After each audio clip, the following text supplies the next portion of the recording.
Hello everyone, welcome back to our channel Brijitha education. ఈరోజు మనం first question చూద్దాం. US food and drug administration approves lenacapavir twice a year injection for HIV prevention showing 99.9% efficacy in phase 3 trials.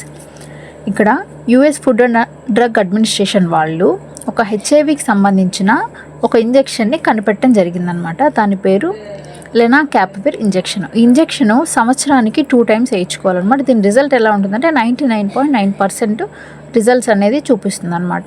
Karnataka cabinet increased reservation for religious minorities in housing schemes from 10% to 15%. Applies to both urban and rural housing projects under the housing department. Karnataka cabinet ఒక నిర్ణయం తీసుకుంది. Housing projects ఏవైతే ఉంటాయో వాటిల్లో ఇంతకుముందు minorities వాళ్ళకి ప్రీవియస్గా 10% ఉన్నది కాస్త రిజర్వేషన్ అనేది 15%కి పెంచారనమాట. ఇది అర్బన్లో కానీ లేదంటే రూరల్లో కానీ ఎక్కడైనా కూడా హౌసింగ్ ప్రాజెక్ట్స్ ఏవైతే ఉంటాయో వాటిల్లో ఇటువంటి రిజర్వేషన్ అనేది అప్లై అవుతుందన్నమాట. అయితే కర్ణాటక క్యాపిటల్ అందరికీ తెలుసు, బెంగళూరు ఉంది. కర్ణాటక సీఎంగా సిద్ధరామయ్య గారు ఉన్నారు. గవర్నర్గా తవార్చంద్ గెహ్లట్ గారు సర్వీసెస్ అందిస్తున్నారు.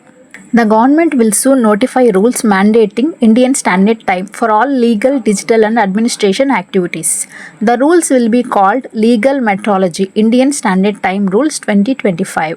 Food and Consumer Affairs Minister Prahalad Joshi said the move ensures one nation, one time and strengthen national time sovereignty. అయితే గవర్నమెంట్ ఒక ఇనిషియేటివ్ తీసుకుందనమాట. ఇండియన్ స్టాండర్డ్ టైమ్ ఇదేంటంటే ఒకటే టైం అనేది ఫాలో అవ్వాలి ఎలాగైనా కూడా, లీగల్గా కానీ మరియు డిజిటల్గా కానీ లేదంటే అడ్మినిస్ట్రేషన్ యాక్టివిటీస్ ఒకటే స్టాండర్డ్ టైంలో ఫాలో అవ్వాలని చెప్పి ఇనిషియేట్ తీసుకున్నారనమాట. Food and consumer affairs minister Prahlad Joshi garu initiative అనేది తీసుకున్నారనమాట. One nation one time.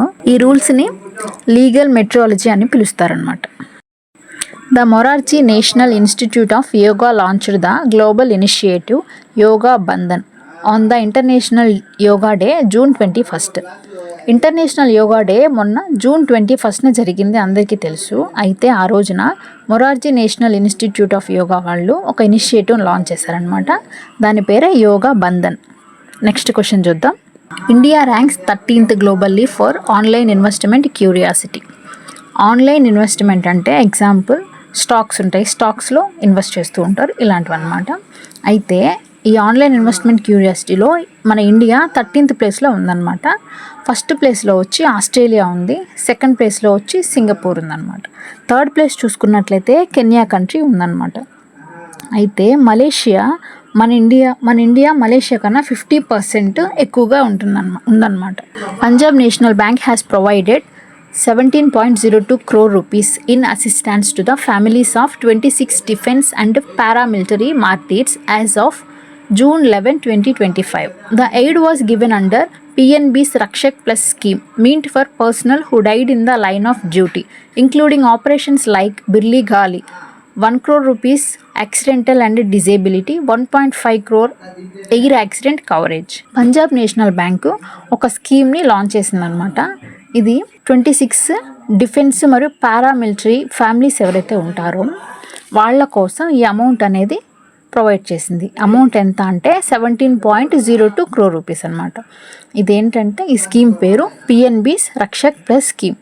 ఇదేంటంటే ఎవరైతే ఇక్కడ వర్క్ చేస్తుంటారో డిఫెన్స్లో కానీ ఇలా మిలిటరీస్ ఎయిర్ ఫోర్స్లో కానీ వీళ్ళకి సపోజ్ వాళ్ళు కానీ యాక్సిడెంటల్గా మరణించిన లేదంటే డిజేబిలిటీ వచ్చినా కూడా 1 crore rupees అనేది ఇస్తారనమాట.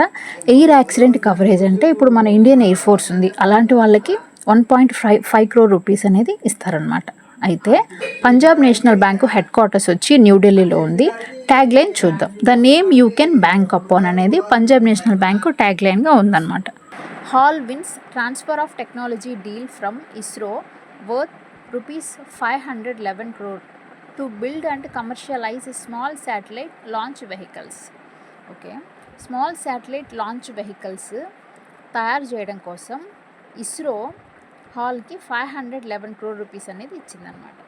అయితే ఈ స్మాల్ శాటిలైట్ లాంచ్ వెహికల్స్ అంటే ఇప్పుడు రాకెట్స్ని మన ఇస్రో వాళ్ళు పంపిస్తూ ఉంటారు. ఈ రాకెట్స్ అనేవి శాటిలైట్స్ని క్యారీ చేస్తూ ఉంటాయి అన్నమాట. ఆ వాటిల్లో స్మాల్ శాటిలైట్స్ని లాంచ్ వెహికల్స్ని తయారు చేయడం కోసం ఈ ఒప్పందం అయితే జరిగిందనమాట. అయితే ఇస్రో అంటే అబ్రివేషన్ చూద్దాం, ఇండియన్ స్పేస్ రీసెర్చ్ ఆర్గనైజేషన్. దీని హెడ్ క్వార్టర్స్ వచ్చి బెంగళూరులో ఉంది. చైర్మన్గా వి నారాయణ్ గారు సర్వీసెస్ అందిస్తున్నారు. హాల్ అబ్రివేషన్ చూద్దాం, హిందుస్థాన్ ఏరోనాటిక్స్ లిమిటెడ్. దీని హెడ్ క్వార్టర్స్ బెంగళూరులో ఉంది. చైర్మన్గా డికే సునీల్ గారు సర్వీసెస్ అందిస్తున్నారు. Maruti చిత్తంపల్లి, Padmashri awardee and renowned environmentalist and wildlife expert, passed away at the age of 93 in Maharashtra, known as Aranya Rishi. Recently, he received Padma Shri Award on April 30th, 2025. Maruti చిత్తంపల్లి గారు రీసెంట్గా చనిపోయారండి. ఈయన్ని అరణ్య రిషి అని కూడా పిలుస్తారనమాట. అయితే ఈయన ఎన్విరాన్మెంటలిస్టు అలాగే వైల్డ్ లైఫ్ ఎక్స్పర్ట్ అనమాట. ఈయన రీసెంట్గా పద్మ అవార్డుని తీసుకున్నారు. పద్మ అవార్డ్స్ ఎవరిస్తారంటే తెలుసు కదండి, ప్రెసిడెంట్ ఆఫ్ ఇండియా పద్మ అవార్డ్స్ని ప్రజెంట్ చేస్తారనమాట. ఈయన మహారాష్ట్రలో 93 ఏజ్లో ఏజ్ ఎలిమెంట్స్ వలన ఈయన చనిపోవడం జరిగింది. ఒకసారి మహారాష్ట్ర క్యాపిటల్ చూసుకుంటే ముంబై ఉంది. సీఎం వచ్చేసి దేవేంద్ర ఫడ్నవీస్ గారు సర్వీసెస్ అందిస్తున్నారు. గవర్నర్గా సిపి రాధాకృష్ణన్ గారు ఉన్నారనమాట. అయితే ఈయన ఫారెస్ట్ డిపార్ట్మెంట్లో 36 ఇయర్స్ని సర్వీసెస్ అందించారు. ఈయన ఇండియా మొత్తం 5 lakh కిలోమీటర్స్ అనేది ట్రావెల్ చేసి ఆయన రీసెర్చ్ కోసం అలాగే డాక్యుమెంటేషన్ కోసం ఇలాగా ఉపయోగించుకున్నారనమాట. Union ministry of women and child development Annapurna Devi launched the gender budgeting knowledge hub portal held at Vigyan Bhavan, new Delhi, intended for use by central and state government ministries or departments and stakeholders. మన union ministry of women and child development ఎవరున్నారంటే అన్నపూర్ణ దేవి గారు services అందిస్తున్నారు. అయితే వీళ్ళు రీసెంట్గా ఒక పోర్టల్ని launch చేశారనమాట, gender budgeting knowledge hub portal. ఎక్కడ అంటే న్యూఢిల్లీలో. ఇది ఎవరు ఉపయోగిస్తారంటే central government, state government, stakeholders వీళ్ళు దీన్ని యూస్ చేస్తారనమాట. అయితే ఢిల్లీ సీఎంగా ఎవరున్నారంటే రేఖా గుప్తా గారు ఉన్నారు. ఢిల్లీ అనేది యూనియన్ టెరిటరీ కాబట్టి లెఫ్టినెంట్ గవర్నర్ ఉంటారండి. లెఫ్టినెంట్ గవర్నర్గా వినయ్ కుమార్ సక్సేనా గారు సర్వీసెస్ అందిస్తున్నారు. Indian animated film Desi Oon won the jury prize for best commission film at the Annecy international animation festival 2025 in France. మన ఇండియన్ యానిమేటెడ్ ఫిలిం వచ్చేసి దేశీ ఊన్, ఇది వచ్చేసి జ్యూరీ ప్రైజ్ గెలుచుకుందనమాట. ఎక్కడ అంటే యానెక్కీ ఇంటర్నేషనల్ యానిమేషన్ ఫెస్టివల్లో. ఎక్కడ జరిగిందంటే ఈ అవార్డ్స్ అనేది ఫ్రాన్స్లో జరిగిందనమాట. ఈ ఫిలిం యొక్క డైరెక్టర్ ఎవరు అంటే సురేష్ ఎరియత్ గారు. అయితే ఫ్రాన్స్ ఒకసారి క్యాపిటల్ చూద్దాం, ప్యారిస్లో ఉంది. కరెన్సీ వచ్చేసి యూరోగా ఉంటుందన్నమాట. అయితే ఇదే ఫిలిము ఇంకో అవార్డు కూడా షార్ట్ లిస్ట్ అయిందనమాట. అదేంటంటే క్యానస్ లైన్స్ 2025 దానికి కూడా షార్ట్ లిస్ట్ అనేది అయ్యింది. Uttar Pradesh tops digital procurement with ₹65,227.68 crores. Union Minister Piyush Goyal praised UP's model of transparency and execution, calling it a benchmark for digital governance. అయితే ఉత్తరప్రదేశ్ స్టేట్ డిజిటల్ ప్రొక్యూర్మెంట్ అంటే government ఈ market ప్లేస్ని ఉపయోగించుకొని దాని ద్వారా గవర్నమెంట్ పర్చేజెస్ ఏదైనా చేస్తే దాన్ని డిజిటల్ ప్రొక్యూర్మెంట్ సిస్టమ్ అంటారనమాట. దీంట్లో ఉత్తరప్రదేశ్ అనేది టాప్లో ఉందన్నమాట. అయితే పీయూష్ గోయల్ గారు కూడా ఇలా ప్రైస్ చేయడం జరిగిందనమాట. ఈ స్టేట్ని ఇట్లా బెంచ్ మార్క్ అనేది క్రాస్ చేస్తుందని.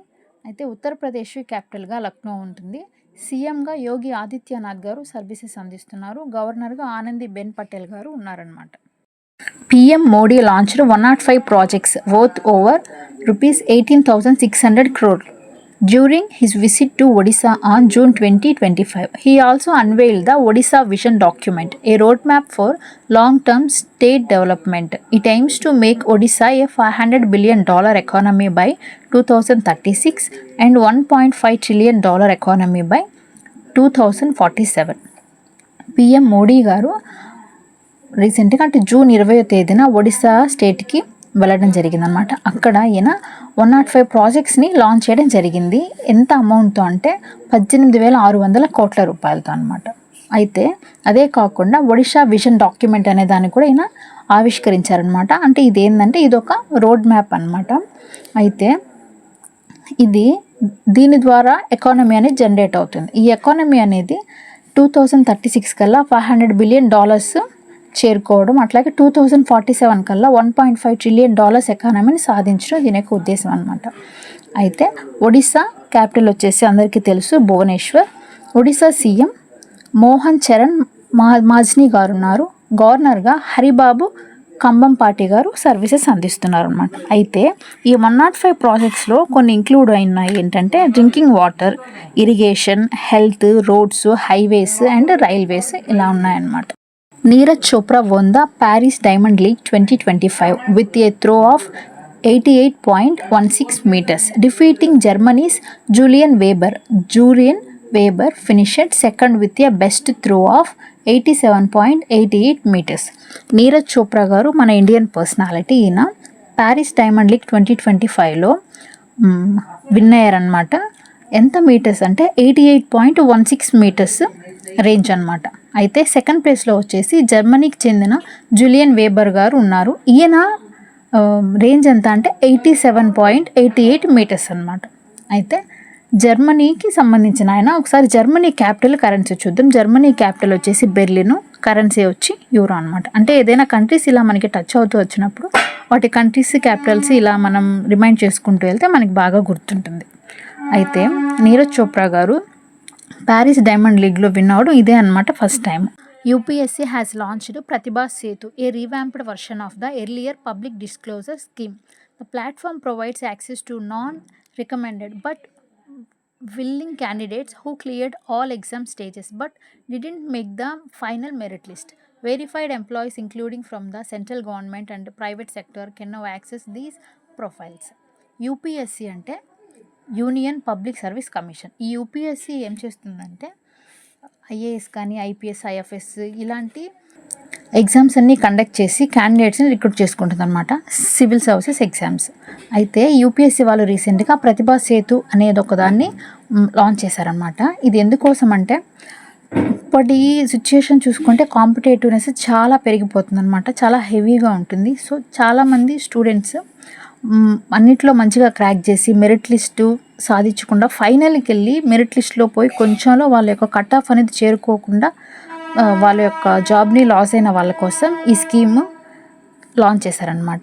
అయితే ఫైనల్ దాకా వెళ్ళి మెరిట్ సాధించలేని స్టూడెంట్స్ ఎవరైతే ఉంటారో వాళ్ళ యొక్క ప్రొఫైల్స్ని ఈ సెంట్రల్ గవర్నమెంట్లో లేదంటే ప్రైవేట్ సెక్టర్ వీటిల్లో వాళ్ళ యొక్క ప్రొఫైల్స్ అనేవి యాక్సెస్ ఇస్తారనమాట. అంటే లైక్ వాళ్ళకి ఏదైనా జాబ్ ఆపర్చునిటీస్ కల్పించడానికి, వాళ్ళకి ఏదైనా సమాచారం ఇట్లాంటివి ఇవ్వడానికి కూడా ఉపయోగపడుతుంది అనమాట.